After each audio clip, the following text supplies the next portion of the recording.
How about them Cowboys?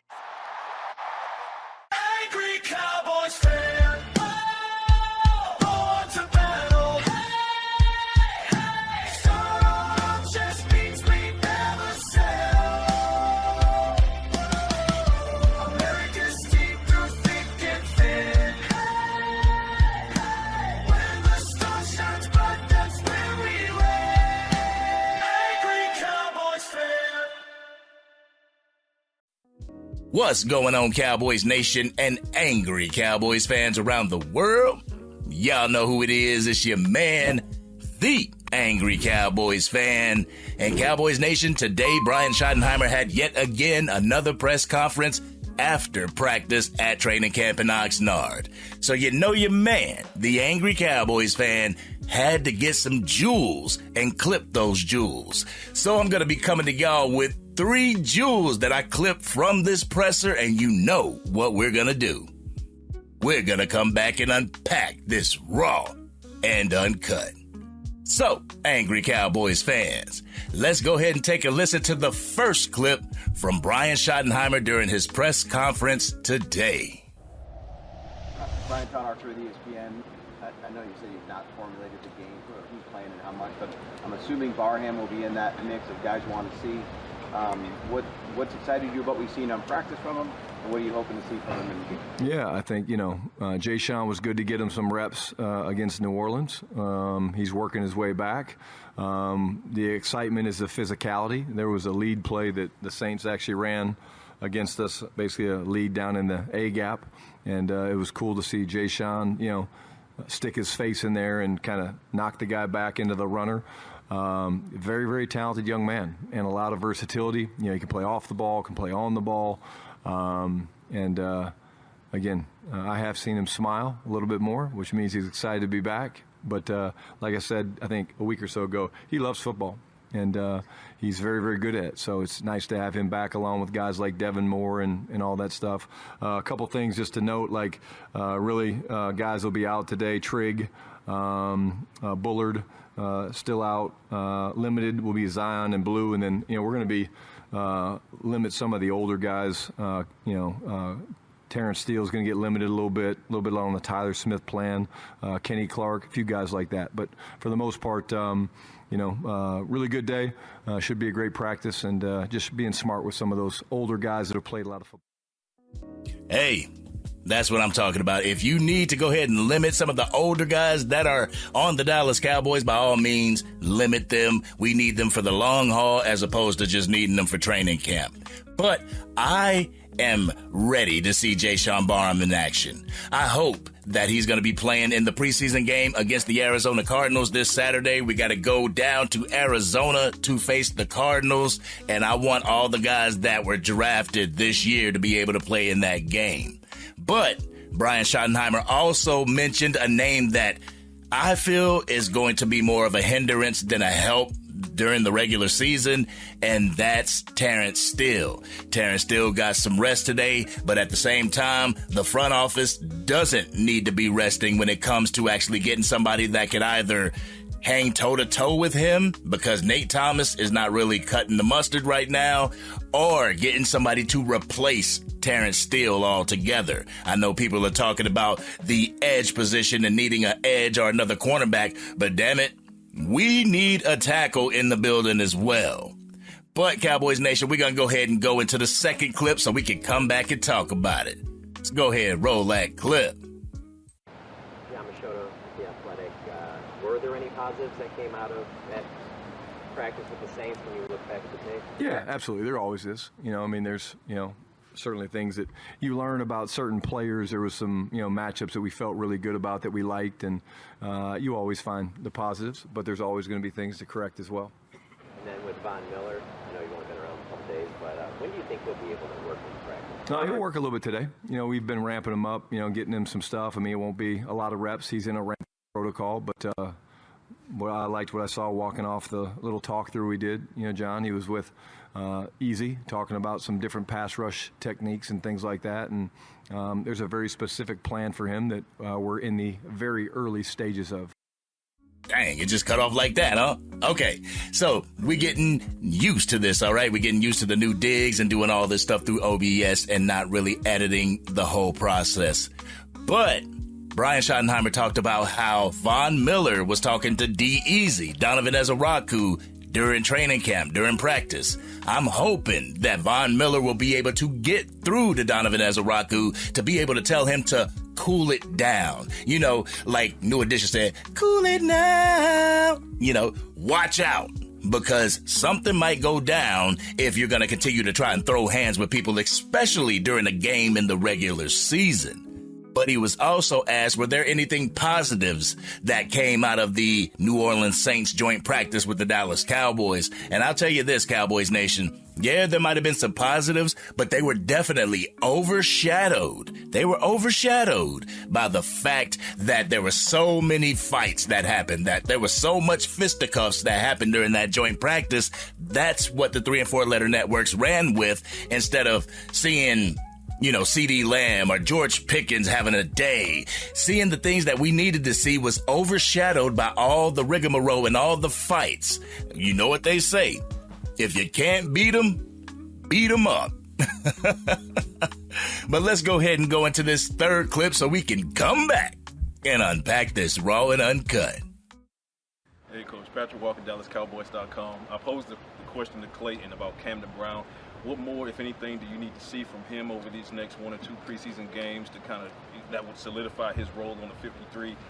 But in addition to that, what more do you want to see from those other wide receivers as you try to figure out WR4 and 5? Yeah, I'm glad you asked that question, Patrick. And you know, Cam's done a really, really good job. I'm very, very pleased with him. He's done it every day. But again, I think it's a little bit cart before the horse. Jonathan Mingo's having a hell of a training camp. I mean, it's a very competitive room. Anthony Smith's a guy that hasn't played a lot of football, but he's extremely talented, very, very fast. So, you know, those guys are battling their butts off to make this football team, and I love that. But, you know, Cam doing it in practice against our guys is more important to me than I don't even know who he was going up against in Seattle. You know, I really don't. It doesn't matter. But, you know, me watching him compete and go up against Deron Bland and Revel and guys like that, to me, is more important. But also, you know, Mingo and Anthony Smith and MVS. I mean, I got to say this about MVS. I mean, you know, what this guy's done going into year 10 or 11 on special teams is incredible. You know, he understands the importance of how you make this football team in a very talented receiver room. It's not just being a receiver. I got to play special teams, and he's truly jumped into that role with both feet, and couldn't be more pleased and proud of him for doing that. All right, Cowboys Nation, y'all heard it there. I know we want to talk about Camden Brown and everything, but Brian Schottenheimer is talking about Jonathan Mingo.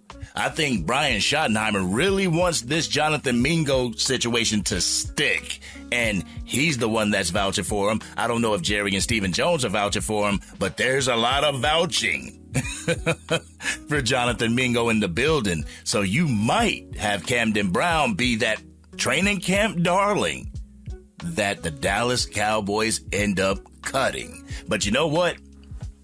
Y'all ready for this raw and uncut? Y'all ready? Let's get it. Get ready for the Angry Cowboys fans, raw and uncut. Man, keeping it real. They keep it real. That's real.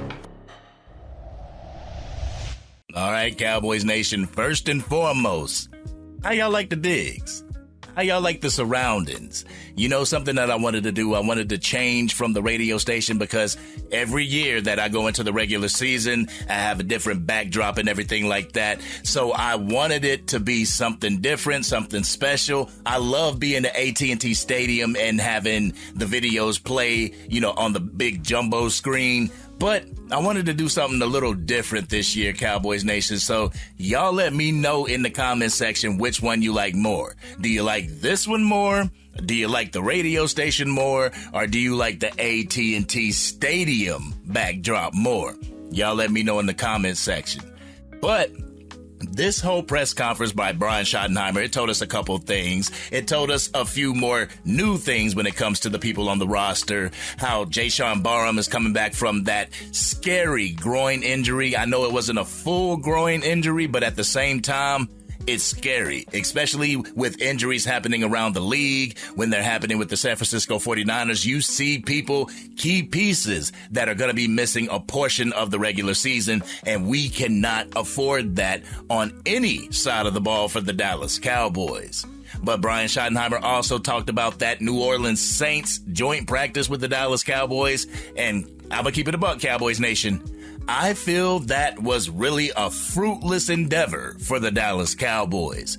Kellen Moore, you ought to be ashamed of yourself having your people come into the damn training camp and acting a damn fool. You got people over there throwing Dallas Cowboys helmets and stuff like they ain't got no home training. You supposed to come to camp. You supposed to wipe your feet off if you are the visiting team. Wipe your feet at the front door and be treated by the hospitality that the Dallas Cowboys give you in Oxnard.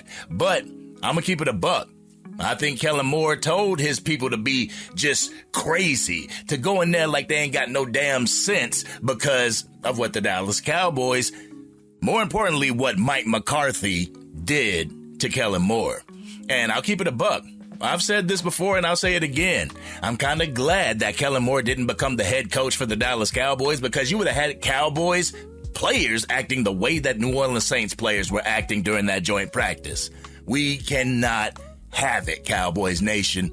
And on top of that, in one of those clips, Brian Schottenheimer spoke about the run game, the position battle in the running back room. I'm going to tell you this, Cowboys Nation. I don't understand for the life of me why people just continuously look over Malik Davis. Every time Malik Davis's number is called, he answers the call. I mean, there'll be one or two plays where he gets blown up in the backfield, but other than that, when he comes in, he reminds me of that whole Tony Pollard and Ezekiel Elliott type of combination. When Ezekiel Elliott was tendering that front seven of the opposing defense, and then you had the change of pace back and Tony Pollard come in, Tony Pollard would rip off a 15-yard run or a 20-yard run just to give Ezekiel Elliott a breather and to give that Dallas Cowboys offense a change of scenery and a change, with the running game. Malik Davis can do this.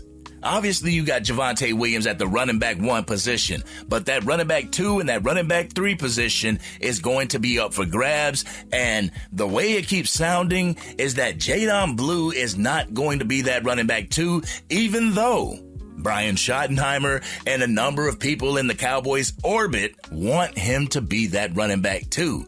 I don't know what it is, Cowboys Nation. I'm obviously not inside the building. I'm not out at Oxnard, so I don't know what it is when it comes to Jadon Blue and what he's getting, or lack thereof, to make him miss out on the opportunity to be the running back 2.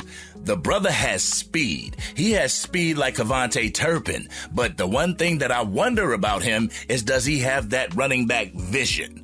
Does he have that vision? Does he have the determining factors on which gap to select? If it's going to be an inside zone, which gap should you be running in? Which blocker should you be running behind? I mean, we saw the Seattle Seahawks game where he had that whole screenplay and he about ran his offensive lineman over. You're supposed to be patient. And that's something that I'm not seeing with Jadon Blue, is patience to allow your blockers to set up so that you can get more out of that screenplay. Israel Abanikanda, that's something different. I see patience in that young man. I see patience in Malik Davis.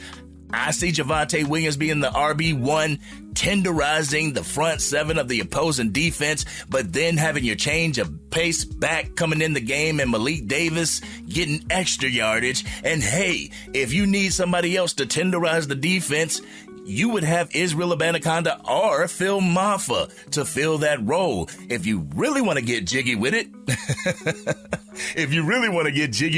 you can give Hunter Lipke the ball and allow him to be that battering ram as well. We can't forget the fact that we have Hunter Lipke in the backfield, and he's not just a blocker, and he's not just a person that you can switch over to the tight end position to go out for a pass. This man can actually run the ball. And I know, what game was that? That was the Miami game a couple years back where he fumbled the ball near the goal line, and Cowboys Nation is having nightmares over that. Leave that stuff in the past, Cowboys Nation. I'm going to keep it a buck. Leave it in the past because this man, he has what you need as far as being not a change of pace back, but to be another battering ram against any defense in the NFL. So if you really want my take on it, you want my raw and uncut, I would say that running back 1, obviously, is going to be Javonte Williams. Running back 2 should be Malik Davis. Running back 3 should be Israel Abanaconda. And then you have Jadon Blue continuing to learn from the guys that are in front of him, put him on the practice squad so that he can learn from A, his mistakes, and B, football IQ, Cowboys Nation. That's something that I just feel that Jadon Blue is lacking right now. And they're trying to put a square peg into a round hole so he can be that hometown hero story. The guy that went to the Texas Longhorns, got drafted by the Dallas Cowboys, and was able to become a star. Cowboys Nation, it may not work out that way. And also, you had Brian Schottenheimer talking about Jonathan Mingo in such a glowing light. I don't think he wants to give up on the whole Jonathan Mingo experience. I don't think he wants to do that. Even though Camden Brown had a hell of a showing against the Seattle Seahawks in the first preseason game, I don't think Brian Schottenheimer wants to let go of the Jonathan Mingo situation. I mean, he even vouched for Marquez Valdez-Scantling. So if he's vouching for Jonathan Mingo and Marquez Valdez-Scantling, honestly, Cowboys Nation, I kind of see Camden Brown being that casualty, that camp casualty that Cowboys Nation doesn't want to happen. But whatever they do, we need all dogs on deck. We need all dogs on deck. Whoever's going to make this 53-man roster, we need to be 110% dogs. It's no finesse this year. I'm tired of the Dallas Cowboys having the finesse team. It's time to go out there and bully motherfuckers. We need to go out there this year and really take what we want, get what we deserve. Damn it, we ain't missing the playoffs this year. We cannot afford to. We are the Dallas Cowboys. We are so much better than missing the playoffs multiple years. So Cowboys Nation, honestly, I think I'm going to go live, not tonight, but I will go live probably tomorrow or in the weekend because I got the house to myself. My wife is over there. She's over there babysitting. My granddaughter's in the hospital right now, has to have surgery tomorrow. So prayers up to Brindley. I love you and God's got you. But I'm free, which means I'm going to be going live. I might bring Hoodie Kush on. I'll see if Sports Junkie's on. But if you missed that live that we did previously, myself, Hoodie Kush, and Sports Junkie, make sure you go check it out, Cowboys Nation, because we're talking a whole lot of good Cowboys stuff. But this has been your man, the Angry Cowboys fan. Cowboys Nation, what did you feel about what Brian Schottenheimer had to say during his press conference today? Are you curious to see what Jayshon Barham can bring to the team? And are you curious how this wide receiver and running back situation is going to end up for the 2026 NFL regular season? Y'all know how we do. We always talk about it in the comments section. If you're digging this content and you want to help the Angry Cowboys fan reach even more Dallas Cowboys fans, drop a like on this video, share it with anybody that you know is a Dallas Cowboys fan, and if you're on your mobile device and you haven't used them up yet, make sure you hype this video. Doing so could get the word out to Cowboys fans. They'll come over to the Angry Cowboys Fan YouTube channel and want to become Angry Cowboys fans themselves. And if you are DC for life and you feel that Brian Schottenheimer and company have a lock on this Dallas Cowboys team for the 2026 season and we will see success, hit that subscribe button. Hit the bell so you don't miss anything from the Angry Cowboys Fan YouTube channel. Plus, if you're into Madden 27, College Football 27, or Mortal Kombat Talk, check out my other YouTube channel, the Angry Gaming Fan YouTube channel. I'll make sure I put the link to that as well as the gamer tag in the description. But Cowboys Nation, I truly feel that Brian Schottenheimer has a lock on this team. that everybody would run through a brick wall for Brian Schottenheimer. And I know there was people talking about, well, the league was probably going to get acclimated to Brian Schottenheimer, seeing that this is his second year at play calling. But if you looked at the joint practice with the LA Rams, Clayton Adams was over with the offense calling the plays. So we might get more of a Clayton Adams-led offense than a Brian Schottenheimer offense this year. I don't know, Cowboys Nation. Sounds kind of tempting to me. But this has been your man, the Angry Cowboys fan. Y'all let me know which drop y'all like, which scenery y'all like from the Angry Cowboys fan. And I'm out.